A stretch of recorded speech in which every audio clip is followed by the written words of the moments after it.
সবাইকে জয় যিশু। আজকে যে আমরা কিছু সময়কে বচন শেয়ার করার জন্য আমরা সমবেত হয়েছি, তো বিশেষ করে আমি এই জায়গাতে বচন বলবো নি, প্রচারও করবো নি, শুধু একটাই বলতে চাই যে প্রভু আমার জীবনে যেটা কথা করেছে, প্রায় এই বিষয়টাই আমার জীবনে প্রায় বেশিরভাগ সময় আমাকে বলছে। তো সেই বিষয়টাই আমি তোমাদের সামনে রাখবো। কেন কি আজকে আমার প্রিয় লোক সবাই আমরা প্রভু যিশুতে আসার পর, প্রভুতে আসার পর অনেকে অনেকভাবে আমরা মানে এই যে যেমন একটু আগে বললো যে আমরা পদের আশা করছি।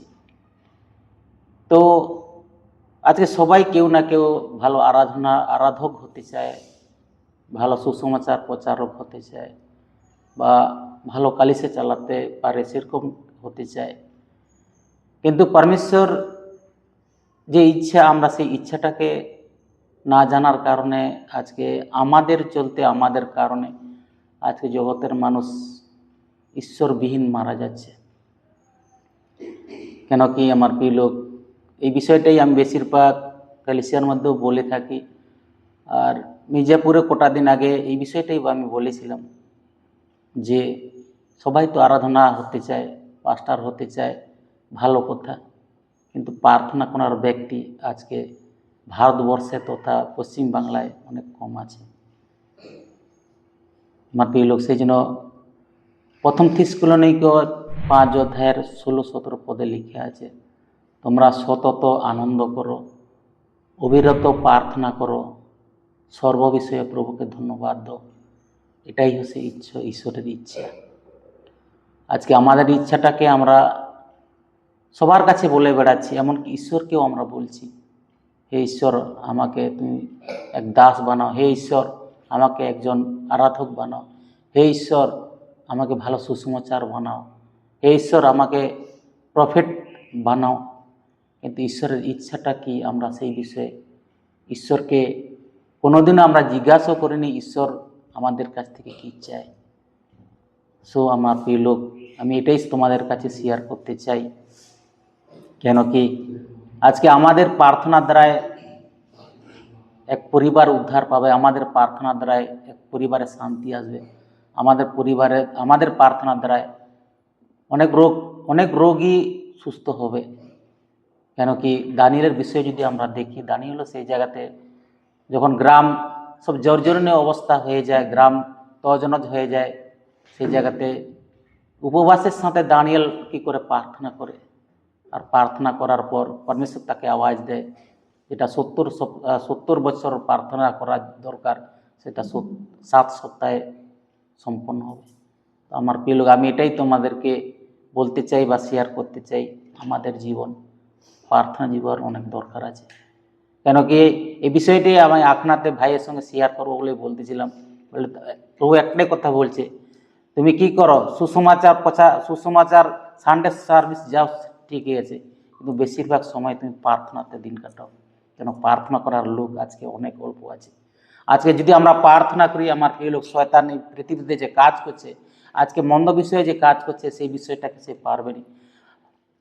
সুসমাচারে শয়তান ভয় করবে নি, আরাধনায় পরে শয়তান ভয় করবে না, লেকিন শয়তান ভয় করে কেবল যারা প্রার্থনা করে তাদেরকে শয়তান ভয় করে।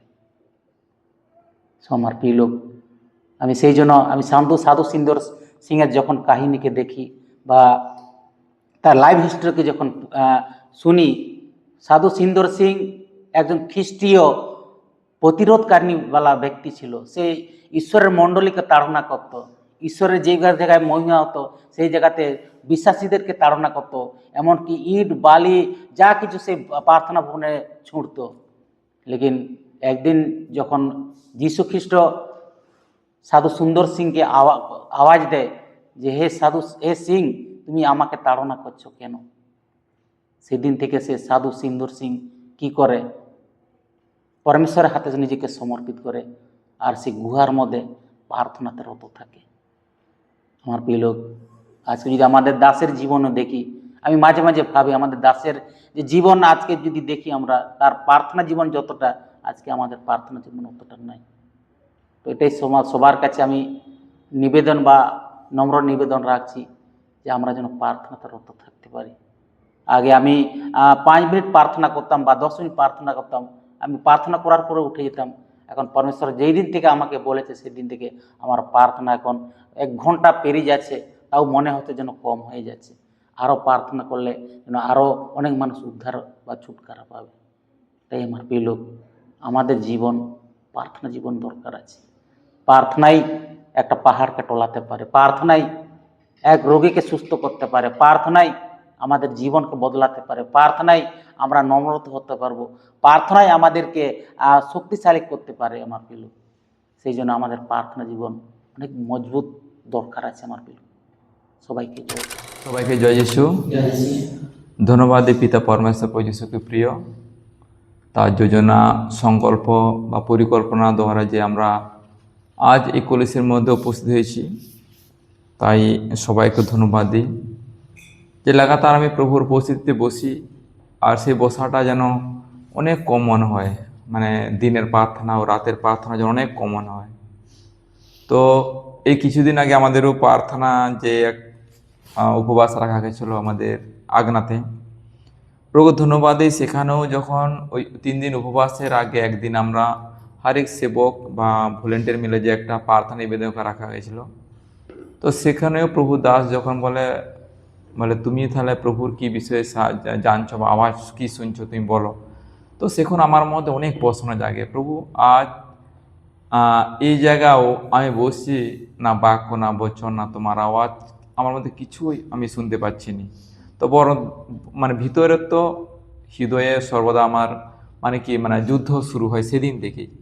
বা আমি ভাবি আগে যেভাবে প্রভুর কাছে আমরা প্রার্থনা করতাম, প্রভু উপস্থিত থাকতাম, বা বাক্য বচন বা সঙ্গতি একটা আলাদা অনুভব একটা হতো, কিন্তু সেই অনুভব থেকে আজ অনেক দিন সে অনুভব কিন্তু আমাদের জীবনে আমার জীবনে নাই। তো লাগাতার আমি প্রশ্ন করতে রাখি কি আমি কোথাও দাবাব হয়ে কি প্রভু আমি আছি। তার কারণ আগে যখন প্রভুর 18, 19, 20, 21, 22 সাল অবধি যেন প্রভু আমার সাথে আছে এটা অনুভব হতো। আর প্রভুর এক এক চমৎকারও কথা হতো, কি একদম মানুষের মতো কথা হতো, পবিত্র আত্মা স্বয়ং ঈশ্বর কথা করতো। আর তার সাথে সাথেও একটা ভাবতাম যে পরিস্থিতি বর্তমান সময়ের সাথে প্রভু আগে অনেক কলসির মধ্যে লোক আসতো, আজ তোমাকে জেনে বুঝে করে অনেক মানুষ আর আসেনি। সর্বদা আমি কাজ করি না কেন, যে কারো কর্মে থাকি না কেন, পরিবারের সঙ্গে মিশি না কেন, সবসময় উদাস উদাস একটা মন লাগে সর্বদাই প্রভুর জন্য খালি। যে আজ আমরা তোমাকে জানার পর প্রভু যে তুমি আমাদেরকে ডেকেছো আর দাস রূপে তোমার প্রজা রূপে, তাকে পৃথিবীতে তোমার আলো বা তোমার নামকে উঁচা করার জন্য আজ আমরা এক পাস্টার বা দাসদের বা প্রফেটদের যে সাক্ষ্য গাওয়াই শুনি, সেটা শুনে করেও আমি নিজের ভিতরে অনেক জ্বলন টাইপ একটা মনে হয়। প্রভু তাহলে আমরা কিভাবে তোমার কাছে প্রার্থনা করলে প্রভু তোমার উপস্থিত থাকলে সেসব মহিমার সাথে মানুষ তোমাকে জানবে, আর ভিড় যে এক কাটা হবে, আর সবাই পরিত্রাণ বা জীবন পাবে। এটা একটা অনেক আমার মধ্যে এখনও যুদ্ধ চলছে এসব বিষয় নিয়ে। তো বারংবার প্রার্থনা করি। সত্যি কথা বলতে আমি ম্যাক্সিমাম রাত্রে উঠার চেষ্টা করি, কিন্তু এই 3 দিন উপবাস করার পর আগনা যেটা হওয়ার পর প্রভু তুরন্ত এক ঘুমের পর আর আমার ঘুম আর হয়নি, যায় প্রভুর উপস্থিতি বসি, সর্বদা এটাই হয়, অনুভব হয়। 5 মিনিট বসলেও যেন আমার একটা শান্তি অনুভব হয়, প্রভুর কাছে আমি বসি একটা। তো লাগাতার প্রার্থনা করি।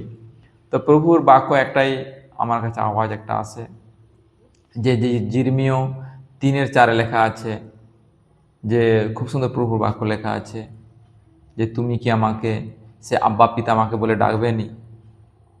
আর সেই ক্রোধ কি এখন তোমার মধ্যে রাখা যাবে? শান্তি সেটা বদলে যাবে। অনেক কিছু প্রভু বাক্য ওই বচনটা বারংবার একটা আসে। যে আজকে ভোরে যখন প্রভু কাছে প্রার্থনা করি, তো ভোর কি রাত সেটা আমি বুঝতে পারিনি, তো প্রভু বসছি। তো যখন ঘুরে উঠে দেখি প্রার্থনা শেষ হওয়ার পর দেখি 10টা কতটা বাজে, বুঝতে পারিনি। তারপর ধন্যবাদ হোক। তারপর ভাবছি মনে হয় অনেক রাত আছে নাকি, তখন টাইম দেখি না 4টা কত একটা বাজে। তাহলে প্রভু ধন্যবাদ হোক, তুমি যে টাইমে আমাকে তুলেছ সেই টাইমে আজও তোমার উপস্থিত বসিয়েছ, এটা তোমাকে অনেক ধন্যবাদ দিই। এভাবে যখন মানে আমার মধ্যে একটু সংঘর্ষ হয়, প্রভু একটা কথার কাছে বলি, প্রভু সে আওয়াজ কেন আজ আমি শুনতে পাইনি তোমার? তুমি আমার সঙ্গে একটা কথা যে করতে সর্বদা, যে কিছু বিষয়েও প্রার্থনা করা আগেও যখন যখন রুগীকে রুগীর জন্য কোনো প্রার্থনা করা হয়, তুরন্ত উত্তর আসে যে এ সুস্থ হয়ে গেছে বলে। যখন ফোন করা হয় ফোনের মাধ্যমে এমনিও যখন জিজ্ঞেস করা হয়, রুগীর অটোমেটিক বলে কি ঠিক আছে আমি ভালো আছি। তো এইভাবে যখন সংঘর্ষ হয়, প্রভুর একটা কথা বলছে, তোকে আওয়াজ শোনার দরকার নাই, যে কর্ম তোমাকে দেওয়া গেছে তুমি করতে থাকো। হাইলুয়া, যে কর্ম তোমাকে দেওয়া গেছে, যেভাবে 2 তিমোথেও 4 খুব সুন্দর প্রভু বাক্য লেখা আছে। তো যখন পড়ি আমি প্রভুর কাছে একটাই বলি, প্রভু যেন সেই ধৈর্য সেই বিশ্বাস যেন তোমার কাছে সর্বদা একটা থাকে। প্রভুর কাছে একটাই প্রার্থনা করি, এই যে আমি ঈশ্বরের সাক্ষাতে এবং যিনি জীবিত মৃত্যুগুণের বিচার করিবেন সেই খ্রিস্ট যিশুর সাক্ষাতে তার প্রকাশ প্রাপ্তি ও তার রাজ্যের দোহাই দিয়ে তোমাকে এই দৃঢ় আজ্ঞা দিতেছি, তুমি বাক্য প্রচার করো, সময়ে অসময়ে কার্য অনুরক্ত হও, সম্পূর্ণ সহিষ্ণুতা ও শিক্ষাদানপূর্বক অনুযোগ করো, ভর্ৎসনা করো, চেতনা দাও। কেননা এমন সময় আসিবে যে সময়ে লোকেরা নিরাময় শিক্ষায় সহ্য করিবে না, কিন্তু কালচুলকানি বিশিষ্ট হইয়া আপন অভিলাষ অনুসারে আপনাদের জন্য রাশি রাশি গুরু ধরবে। যখন এই বচনটাকে সম্পূর্ণ শেষ করার পর 5টাকে যখন পড়ি তখন বলছে যে কিন্তু তুমি সর্ব বিষয়ে মিথ্যাচারী হইও না, দুঃখ ভোগ স্বীকার করো, সুসমাচার প্রচারকের কার্য করো ও তোমার পরিচর্যা সম্পন্ন করো।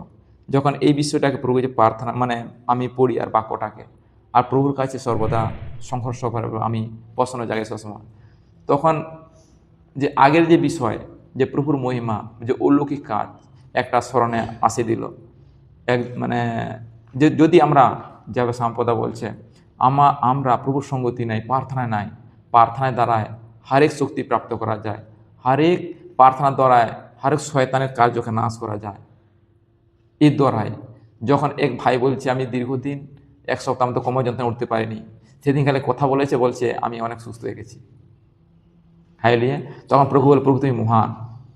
আমি বলছি তুমি যে এই কথা তুমি আমার, তখন সে ভাইটাকে বলছি তুমি যে কথা করেছো না, দেখো কাল সকাল কিছু থাকবে।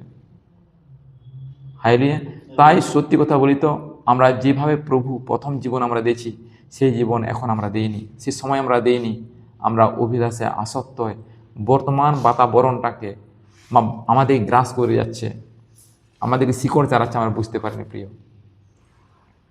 তাই প্রভু ধন্যবাদ হোক যে প্রভু সদা কথা করে।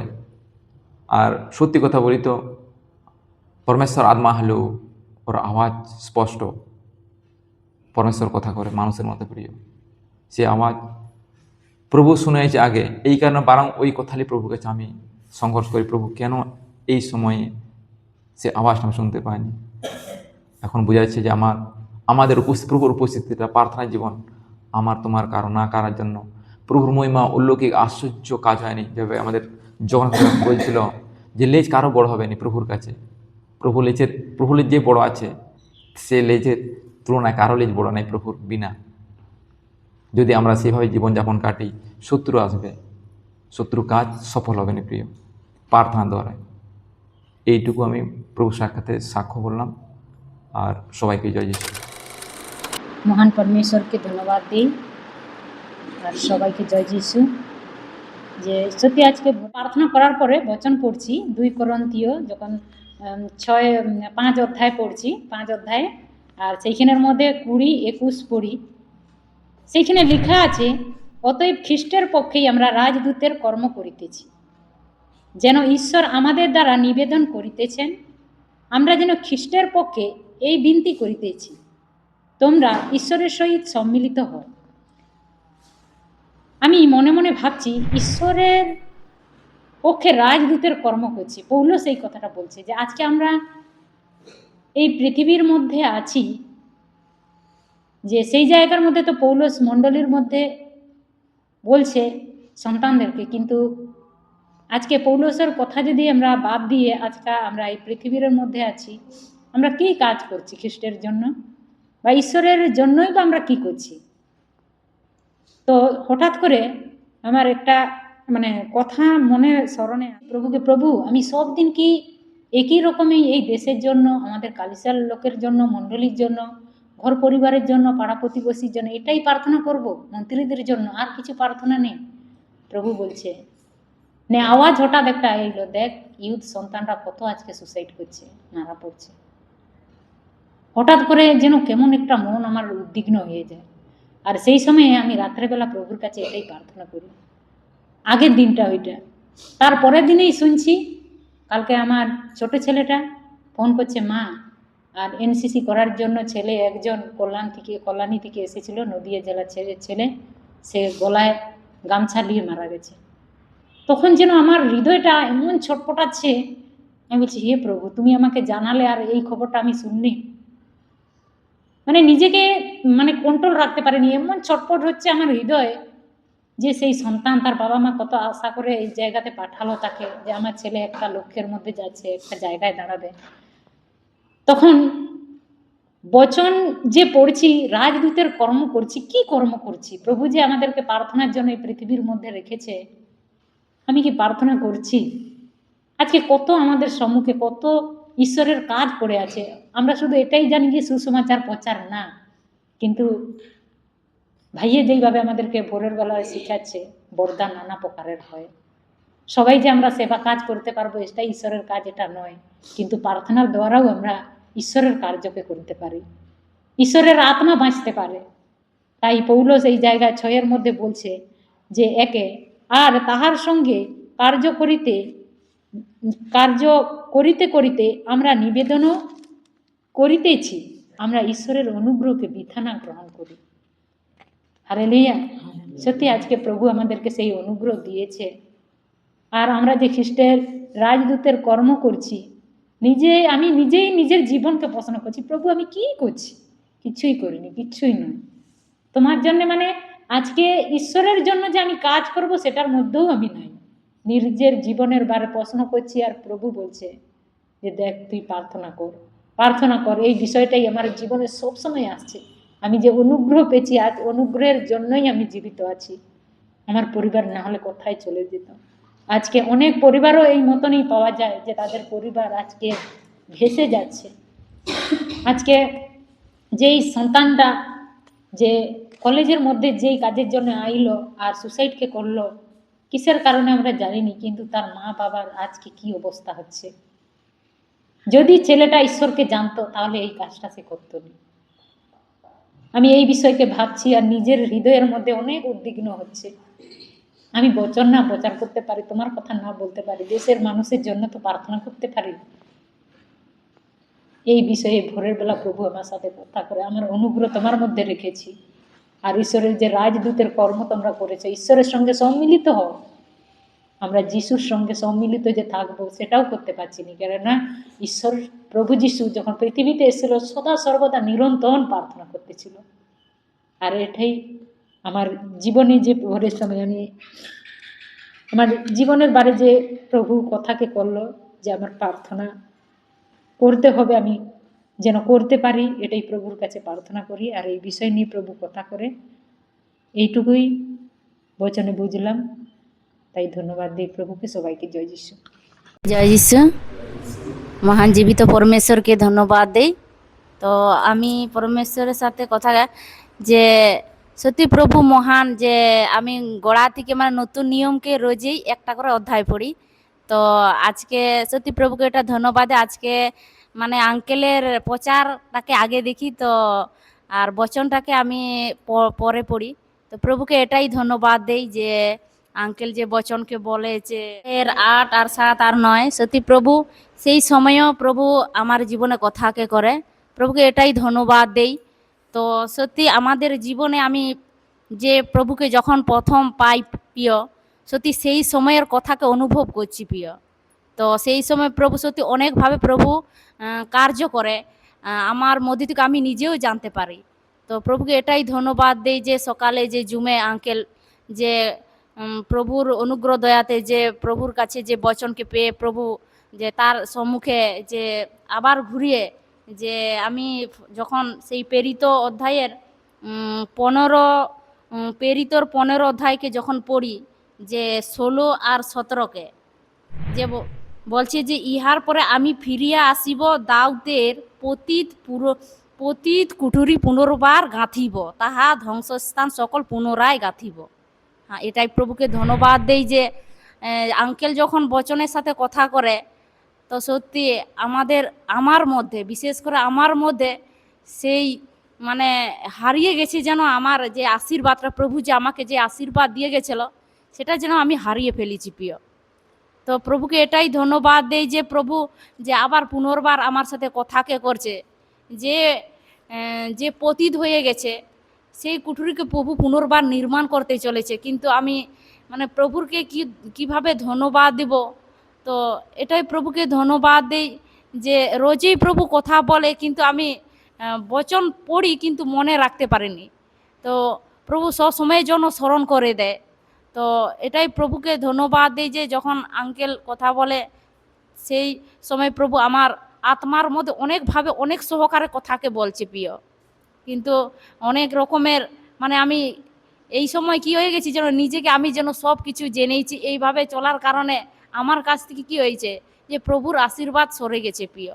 আমি নিজেকে অনেক মানে মনের মধ্যে অনেক প্রভুর কাছে মানে কি বলবো আর, প্রভুর কাছে অনেক কিছু ক্ষমাকে চাইছি যে আমি একটুখানি পরে প্রভুর কাছে অনেক সময়ই মানে হারিয়ে গেছি, যে মানে একটু পরে কি করে আমি উঠিয়ে মানে সংসারে যাবতীয় কাজ মানে প্রভুর প্রতি অতটা ধ্যান দেইনি কো। প্রভুকে এটাই ধন্যবাদ দেই যে হার সময় প্রভু কথাকে বলে কিন্তু আমি সেই কথাকে ধ্যান দেইনি কো। এটাই প্রভু আমার সাথে কথাকে করে, তাই এটাই সবাইকে জয় পরমেশ্বরের পবিত্র নামে ধন্যবাদ হোক। আজকে পরমেশ্বর এই স্থানে তার পবিত্র ভক্তজনদের সাথে একাটা হতে সাহায্য করেছে, তাই সর্বশত পরমেশ্বরের কাছে ধন্যবাদ দিই। আর সপ্তাহভর বাইবেল কোর্স থেকে আসার পর লাগাতার যখন বাইবেল স্টাডির মধ্যে বা বিভিন্ন মোবাইলের মাধ্যমে যখন পরমেশ্বরের বচন যখন শুনি, তখন সে কলেজের মধ্যেও সে পরমেশ্বরের মহিমাকে বা এখানে আসার পরে সে পরমেশ্বরের মহিমাকে দেখতে পেয়েছি। লাগাতার পরমেশ্বর অনেকবার কথা করে, বা পরিবারের মধ্যে যখন আসার পরে জীবনে অনেকটা অশান্তির মধ্যে, যেমন পাসওয়ান আজকের দিনে যে বচনকে বলে যে দাউদের জীবনে যেমন বললো, তো সেরকমভাবে আমার জীবনেও কিছু হতেছিল তার অশান্তির মধ্যে। যখন পরিবারের মধ্যে অশান্তি থাকবে তখন কী হয়েছে, আপনা থেকেই মনের মধ্যে একটা কী হয়েছে যে অশান্তির পরিস্থিতি চলে আসে। তখন আমরা সেই পরমেশ্বরের যে বচন আছে তার উপরে আমরা কী করতে পারি, নির্ভর অনেক সময় করতে পারি। তো ধীরে ধীরে যখন আমি বচন পড়তে থাকি বা যখন এই অশান্তির পরিস্থিতিতে, সেই সময় পরমেশ্বর কী করে তার বচনের মধ্যে দিয়ে কী করে শান্তি দেয়। কারণ জগৎ যেভাবে আমাদেরকে কী দেয়, শান্তি দেয়, সেইভাবে কিন্তু পরমেশ্বর আমাদেরকে শান্তি দেন। যখন এইরকমভাবে বচন ধীরে ধীরে পড়তে থাকে তখন এই অশান্তির পরিস্থিতিতে, যখন পরিবারে অশান্তি, সেই মধ্য থেকেও আমি পরমেশ্বর কী করতে থাকি, প্রথম এটা হয় না, অনেক কষ্টকর হয়ে ওঠে বা নিজে অনেকটা ভেঙে যায়, কিন্তু পরবর্তী পরিস্থিতিতে কী হয়, সেই যার মধ্যে আবার ফিরছে পরমেশ্বর তার বচনের দ্বারা ফিরছে দাঁড় করায়। যেমনভাবে একটা খাঁচার মধ্যে যদি একটা মানুষকে থাকে, সে কী হচ্ছে যে এখান থেকে আমি কিছুতেই বেরোতে পারবো না, তখন সে কী করে, সে খাঁচার মধ্যে ধীরে ধীরে থেকে থেকে সে কী হয়ে যায়, নষ্ট হতে থাকে। কিন্তু তার মধ্যে থেকেও যদি সে খাঁচার মধ্যে থেকেও কেউ যদি পরমেশ্বরের উপর নির্ভর করে, যে বলে যে আমি এখান থেকে অবশ্যই বেরোতে পারি, কারণ পরমেশ্বর উপায় করনেবেলা যদি পরমেশ্বর থাকে, তাহলে আমি যে পরিস্থিতি আছে এই পরিস্থিতিতে থেকেও আমি কী করতে পারি, পরমেশ্বরের মহিমা করতে পারবো বা এই পরিস্থিতি থেকে আমি বেরোতে পারবো। তো পরমেশ্বর সেরকমভাবে আমার জীবনও সেমনভাবে কার্য করে চলেছে, তাই পরমেশ্বরকে ধন্যবাদ দিই। আর একটা গাবাই বলবো যে যখন প্রভুকে পাই তারপর থেকেই ধীরে ধীরে শুরু করে যে লাগাতার প্রার্থনা, যে বিভিন্ন জনের জন্য, যে প্রতিবেশী বা অন্যজনের নিয়ে যে লাগাতার প্রার্থনা করে থাকি। যেমনভাবে প্রেরিতর 12তে ওখানে আমরা দেখতে পাই যে পত্রস যখন তাকে জেলের মধ্যে তাকে ফেলে দেওয়া হয়, তাকে সেখানে বন্দি করা হয়, আর ইয়াকুবকে সেই যার মধ্যে মেরে দেওয়া হয়, কিন্তু সেই যার মধ্যে কালিসিয়া কী করছিল, সেই যার মধ্যে একাট্টা হয়ে লাগাতার তার জন্য প্রার্থনা করছিল। কিন্তু অন্তিম সময় যখন 12 অধ্যায়ের আমরা শেষের দিকে যাব, সেই যার মধ্যে যখন রুদে নামে সেই দাসী যখন কী করলো, সেই যার মধ্যে যাচ্ছে যে পত্রস অলরেডি সেখান থেকে কী হয়েছে, যে পরমেশ্বরের যোজনা অনুসারে সেই স্থানের মধ্যে চলে এসেছে যেখানে কালিসিয়া একাট্টা হয়ে সেই যার মধ্যে প্রার্থনা করছিল। তো লাস্টে যখন আমরা দেখি যে যখন গেট খুলে, তখন কালিসিয়া যারা সবাই মিলে প্রার্থনা করছিল, তাদের মধ্যে একটা জিনিস লক্ষ্য করেছে, যদি তোমরা কখন পড়ো সেই যার মধ্যে বুঝতে পারবে। তো সেই যার মধ্যে দেখা যাচ্ছে যে কি, যখন সেই রুদে নামে দাসী যাচ্ছে, তখন কালিসিয়ার লোকেরা অন্যরা সেই যার মধ্যে তারা কি বলছে যে না, এটা পত্রস নয়, পত্রসের হয়তো ভূত হবে। কিন্তু তারা সেই যার মধ্যে একাঠায় প্রার্থনা করছিল, কিন্তু তাদের মধ্যে সেই যা দেখা যায় যে অবিশ্বাসের প্রার্থনা। কিন্তু আমরা এখন একাঠা হয়েছে এই যার মধ্যে যে বিশ্বাসের সাথে প্রার্থনার জন্য আমরা একাঠা হয়েছি। সেই যার মধ্যে অবিশ্বাসের সাথে প্রার্থনা করার সত্ত্বেও যদি সেই যার মধ্যে পরমেশ্বর তার যোজনা অনুসারে আগের দিকে কার্য করতে থাকে বা পতরসকে সেই জেল থেকে ছুড়াইতে পারে, তো আমরা যখন কলিসিয়া যখন একাঠা হয় একজন এক মন হয়ে যখন প্রার্থনা করি, অবশ্যই সেই যার মধ্যে কি করে পরমেশ্বর অদ্ভুত কার্য করতে সক্ষম হয়। তো পরমেশ্বরের পবিত্র নামে ধন্যবাদ। এবং লাগাতার প্রার্থনার মধ্যে যে যাদের জন্য লাগাতার প্রার্থনা করছে, কিছু কিছু মানুষ প্রভুকে বিশ্বাস করছে বা সেই নতুন নতুন বিশ্বাস করে চলেছে, তাই প্রভুকে ধন্যবাদ দিয়ে প্রভুর নামের মহিমা হোক। সবাইকে জয় যিশু। সবাইকে জয় যিশু। আমার হচ্ছে ভোর 4টার সময় আজকে উঠলাম। এখন মাথায় ঘোড়ায় আমার বাইবেলটা ছিল, বাইবেলটা নিলাম, তারপরে বেঞ্চে বসে বাইবেলটা পড়লাম। তখনই আমার ঈশ্বর আমাকে আত্মার মধ্যে জানিয়ে দিল যে 4 অধ্যায় 7 পথে আমাকে সেই একজন 4 অধ্যায় 7 পথে আমাকে বলল, এই বাণীটা তুমি নিলে খুব সুন্দর হবে। এখানেই লেখা আছে, হেডিংয়ে লেখা আছে, ঈশ্বরের প্রেম থাকা অবশ্যই। এইখানেই বলছে, প্রিয় তো মেরা আইসু আমরা পরস্পর প্রেম করি। প্রেম ঈশ্বরের এবং যে কেউ প্রেম করে সে ঈশ্বর হইতে যার ও এবং ঈশ্বরকে জানে। এইখানেই বলছে যার ঈশ্বরকে তার প্রেম আছে বা মানুষের সঙ্গে তার ভালোবাসা প্রেম যদি থাকে, সেই ঈশ্বরকে নিশ্চয়ই জানবে। আর যাদের হয়তো প্রেম নেই, এই যেমন আমার জগন্নাথ দাস প্রার্থনার মধ্যে বলল, যার লেজটা বুড়ো গজে গেছে, তারা যদি প্রেম যদি না থাকে আর ঈশ্বরের সঙ্গে যদি যুক্ত না থাকে আর মানুষের সঙ্গে যদি তাদের ভালোবাসা প্রেম যদি না থাকে, সে কোনো দিন সেই লেজটা ছোট হবে না। সেই নিয়ে আমাদেরকে এখানেই বোঝাচ্ছে যে, এখানেই বলছে ঈশ্বর জানে যে প্রেম করে না সে ঈশ্বরকেও জানে না। হালেলুইয়া। আমাদের যদি প্রেম না থাকে, আমরা ঈশ্বরকে কোনো মতে আমরা জানব না। এটাই আমার ঈশ্বর আমার আত্মায় দিল। কিন্তু আরেকটা বচন দেখব, এইখানে লুক 4 অধ্যায় বলতেছে যিশুর পরীক্ষা। এইখানে বলছে যিশুর পবিত্র আত্মায় পরিপূর্ণ হইয়া দর্দন হইতে ফিরিয়া আসিলেন এবং 40 দিন পর্যন্ত সেই আত্মার আবেশে প্রান্তের মধ্যে চালিত হইলেন, আর দিয়াবল তার পরীক্ষা হইলেন।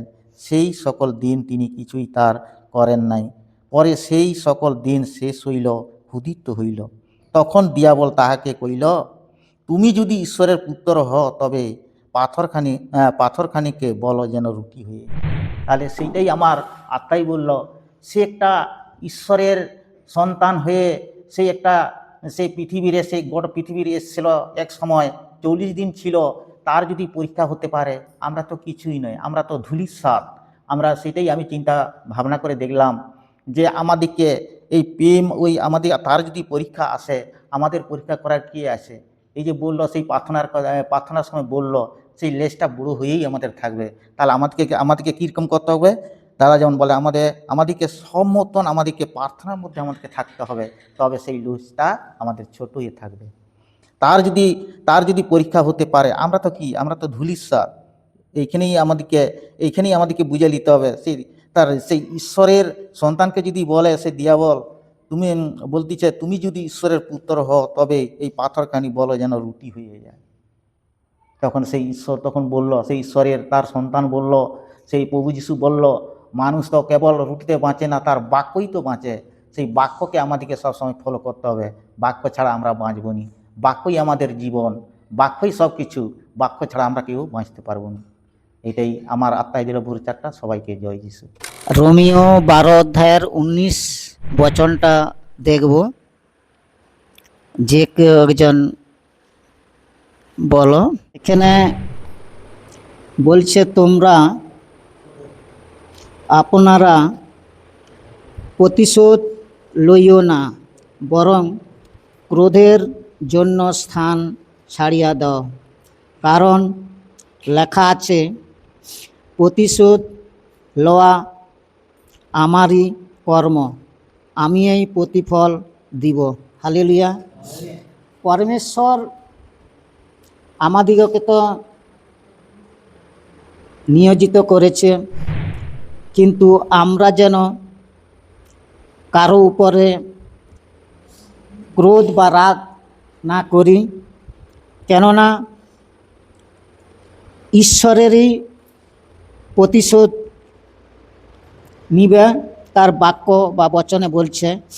সেই জন্য আমরা যেখানে যেখানে ভলান্টিয়ার করি বা যেখানে যেখানে আমাদের দাস দাসিনী ওরা যায়, আমরা যেন বিতর্কে যেন না জড়িয়ে পড়ি। কেননা আজ দেখা যাচ্ছে যে লেজ গজা মানুষ প্রভুর ভক্তদের উপরে নানা রকম অত্যাচার করার চেষ্টা করতেছে, যাতে সেই সব এরিয়ায় প্রভুর কাজ না হতে পারে, সম্পূর্ণ টোটালি বন্ধ হতে পারে। সেইভাবে তারা উদ্যোগী হচ্ছে, সেইভাবে তারা কাজ করতেছে। সেই জন্য আমি সেই ইউটিউবে গতকাল আমি দেখছিলাম বর্ধমানের এক চার্চে বা ধর্মধামে প্রায় 150 বিশ্বাসী তারা উপস্থিত ছিল। সেইখানে কিছু মানুষ জানতে পেরে যে সেই লেজ কাটা মানুষ, এই লেজ গজা মানুষগুলি এসে নানা রকম হম্বা চম্বা করছে, নানা রকম প্রভুর কাজ করতে দিলনি। সেখানে কেউ বলছে এদিকে জেলে ঢুকিয়ে দাও, কেউ বলছে এদিকে মারধর করো।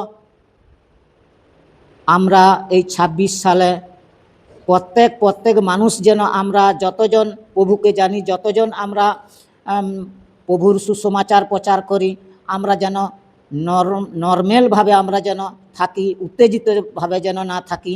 না হলে আমরা এক বলবো, তারা এক দিয়ে আমাদের উপরে দোষ চাপাবে।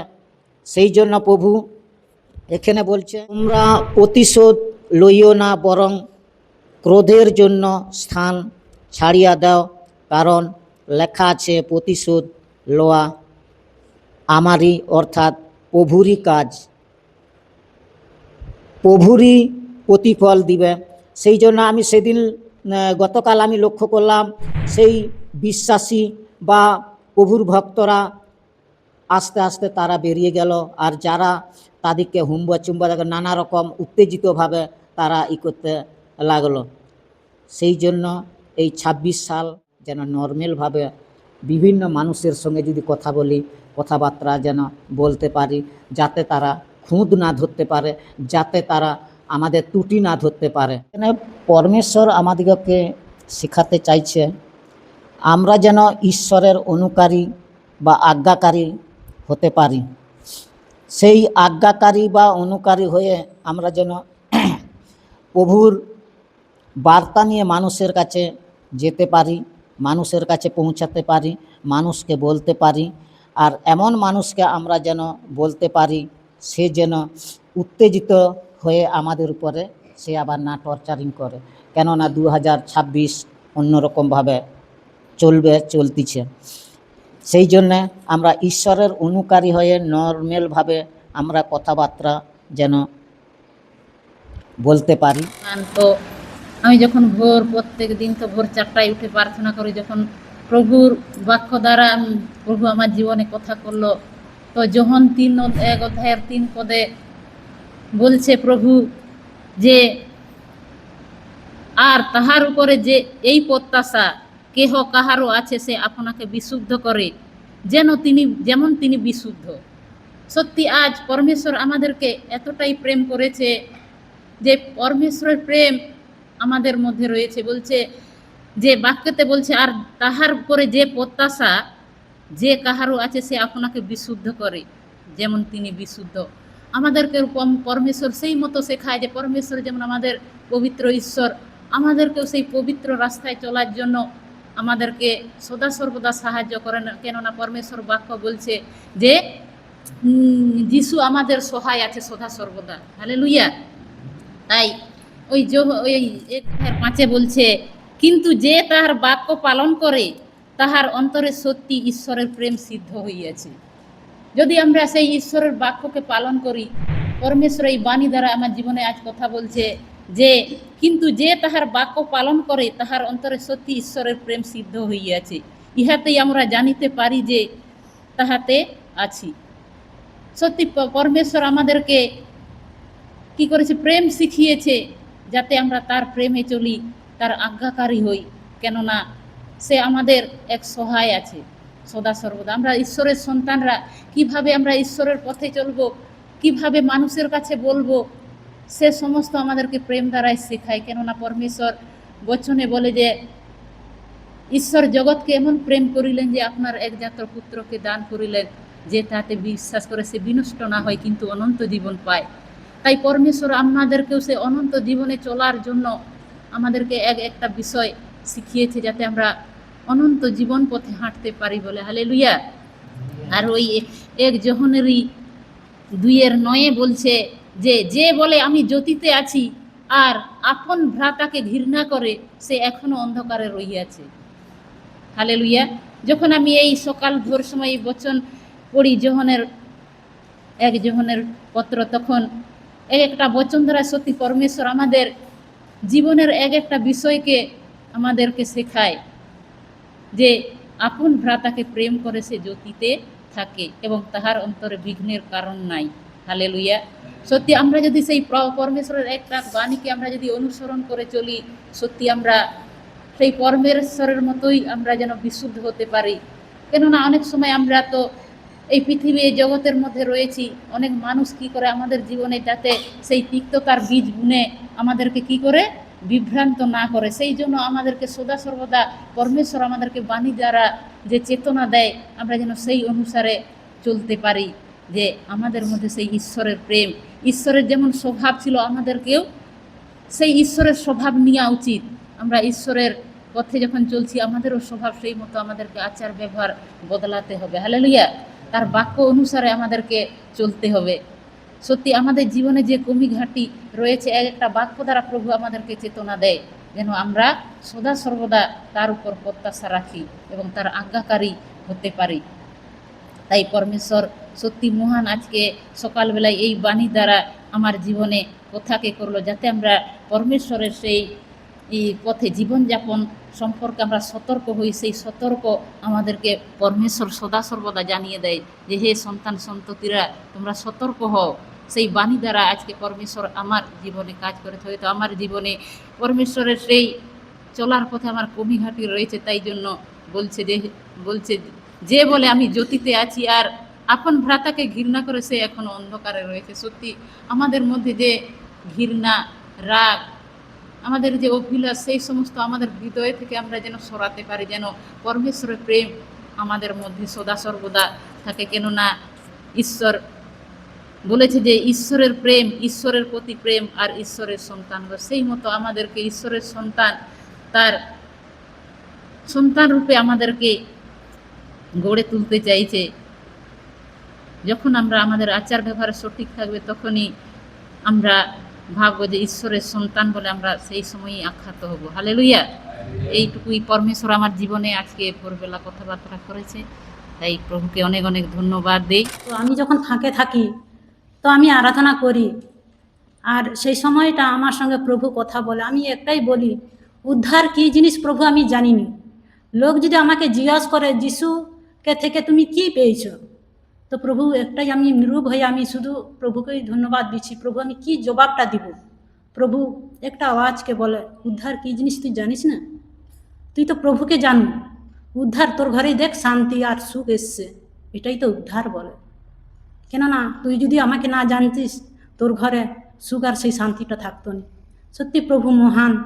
আর সেই গানের দ্বারা একটা বাংলা গীতের দ্বারায় প্রভু হচ্ছে রেল, আর তার স্টেশন দুটো আছে, যে নরক আর স্বর্গ। সে যিশুর যে ড্রাইভার না হলে তুমি সেই স্বর্গের রাস্তা পৌঁছাতে পারবে আর সঠিক পথে চলতে পারবে। সত্যি সেই গানটা যখন গাই আর সে উদ্ধারের কথাকে আমার মনে পড়ে। সত্যি প্রভু আমি বচনে যতটা না স্মরণ করি, কিন্তু আমি একা যখন থাকি, যখন গীত করি, ওই সমস্ত কথাকে আর যে বচনগুলো আমাদের দাদা ভাইরা বলে সেইগুলোকে আমি ধ্যান করি। আর সেই সময় প্রভু আমার সঙ্গে কথা করে, যে প্রভুকে এটাই আমার ধন্যবাদ দেই যে আমাকে সেই সত্য পথে চলার জন্য যেন আরও এগিয়ে নিয়ে যেতে পারে, তার আওয়াজকে যেন শুনতে পারি আর তার পথে তার কাজের জন্য যেন আমি ব্যবহার হতে পারি, এইভাবেই যেন আমাকে এগিয়ে নিয়ে যেতে পারে। এটাই আমার গাবাই ছিল। সবাইকে জয় ঈশ্বর।